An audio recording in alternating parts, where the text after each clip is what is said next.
Hey everybody, Jerry here from AndroidCentral.com, and we're going to have a quick look at the new 7-inch Kindle Fire HDX, Amazon's refresh to their very popular Android-based tablet. You get it in the mail, came in the mail today. You open up the very nondescript box, you'll find the tablet, a charging cord, and a wall wart. Previous versions did not come with the wall wart, this one does. There will be no unboxing because, honestly, there's nothing else in the box, and I'm not going to waste my time and yours with that.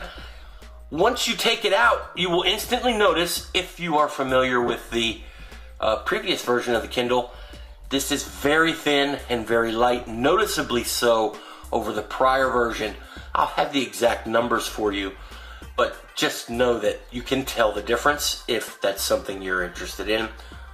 Looking at the back, the Kindle logo is gone, replaced here with Amazon.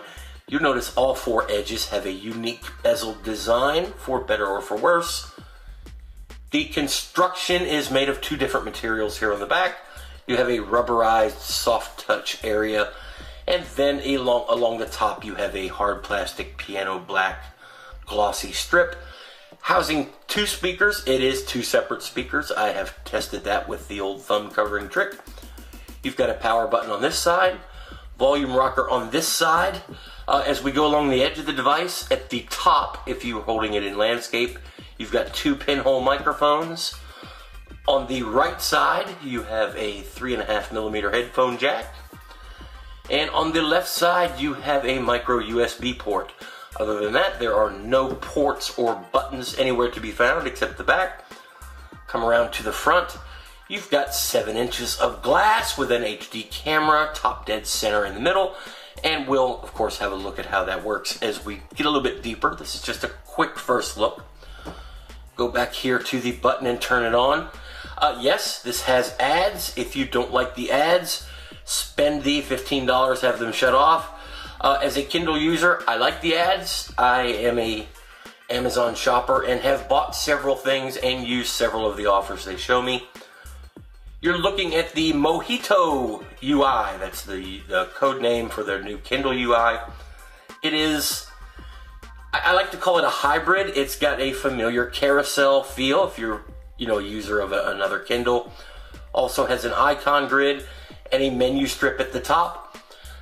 Seems fairly intuitive, fairly easy. I'll have a more judgment on it after I've used it a bit. But the carousel is self-explanatory. These are applications, books, movies, whatever, all content is treated the same, and some of them may be in the cloud. This standard electrical dictionary, we'll open that. It's in the cloud. It was downloading. It's downloaded enough. Now I can open it, and it takes me to page 40, which is the last place I left off reading it on another device. The e-reader is standard. There are some options here. You can set the font and the page. You've got a back button. We'll go back to it because you've also got a home button. Go back to it. And you've got a search button. You can search the text itself. Fairly useful. Like I said, I'll have more judgment to pass after I've used this for a while. All your apps are also here. I've installed a few games from my old Kindle. I am a Kindle user, so I should be able to fairly judge this versus the old version.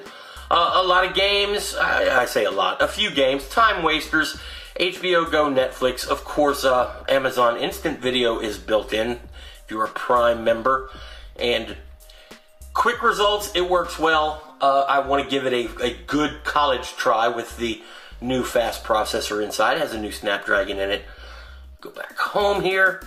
The grid works just as the app grid you're used to on any Android device. The carousel itself, I don't want Netflix in my carousel. I will remove it. I can also remove it from the device or remove it from my home screen, the app completely. But I'll just take it out of the carousel for an example. Your menu bar across the top. You've got your offers. These are all the current Amazon offers. Like I said, you can get those removed for $15. Documents, photos, That's your personal stuff. You can load or use Amazon Cloud services. You have 5 gigabytes free. Newsstand, videos, music, books, apps, games. That's your Amazon content delivery. And shop, that is pretty much everything you'd ever want for your Kindle, you know, including hard, you know, accessories, that kind of stuff. It's all right there. And you go through, there's the 8.9, which we've got coming in a week or so, the old Fire, and there's the Paperwhite. You know, hard goods are included here, as well as audiobooks and stuff from the newsstand. This is it's purely a portal to Amazon. They're not even, you know, pretending that it's not. And, you know, depending on what your use case is, that could be a good thing. I'm not going to judge it until I try. One last thing, you've got some quick settings here across the top. You can rotation lock, brightness, wireless, quiet time, shuts off notifications. Mayday, that's something we're going to have a separate look at, where you can actually have a video chat with an Amazon representative if you need help.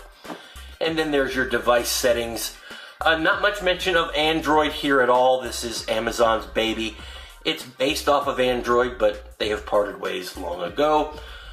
But anything to do with your device, you know, sync your content, your Amazon account, parental controls, you can set up free time. You can do it all right from the settings, which is easy to get to.